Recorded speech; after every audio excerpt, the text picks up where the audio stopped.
Hi, it's Kelly. I think I'm going to call this Dimensions of Dementia.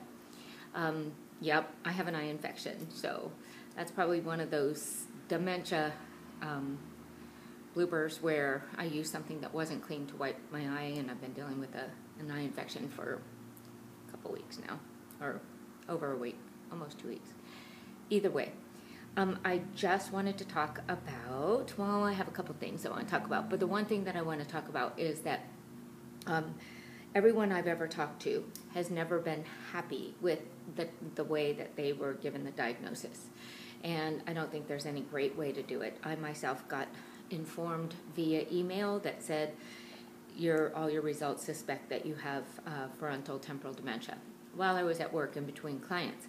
I'm the kind of person that would want to know right away, but at the same time, I really wish that I hadn't learned about that in between clients. My girlfriend that was getting her hair done next was more than devastated because I wasn't prepared to go on my little break and get that information. Anyway, long story short, nobody that I've talked to is happy with the way they get the diagnosis.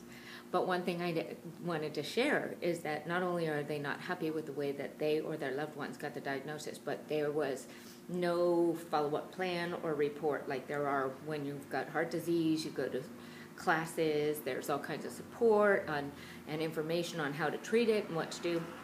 And when you've been given the diagnosis of brain cognition, I don't want to say brain damage, but a cognitive impairment, that, there's so much support and so much out there, like the Alzheimer's Association or the Association for Frontal Temporal Dementia or Dementia Alliance International, and there's all of these support groups and things like that, and it would be nothing for them to just have a piece of paper like they have on stomach situations or how to treat a rash. They always hand you this crazy paper when you remember everything, but they don't give you any paper when you've got a memory problem that says, hey, here's where you can go. There's senior centers, there's memory cafes, and blah, blah, blah, blah, blah. So you're given the diagnosis, and you're not given any even follow-up appointment. So it's really unacceptable, and I think it's time that we get into the doctor's offices or the medical association or something like that and change the policy. And there's another thing about the medical association and the doctors that one doctor can have too much power over you if you happen to confront them or if you piss them off.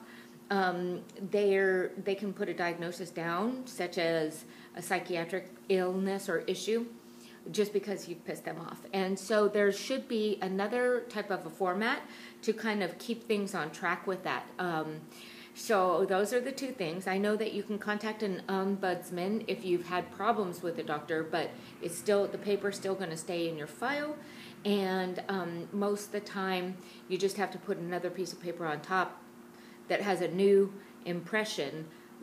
So there could be a way that this could go through several people or get an approval or have a second opinion before it actually goes in your file. That could really make a big difference in clinical trials and things like that in the future.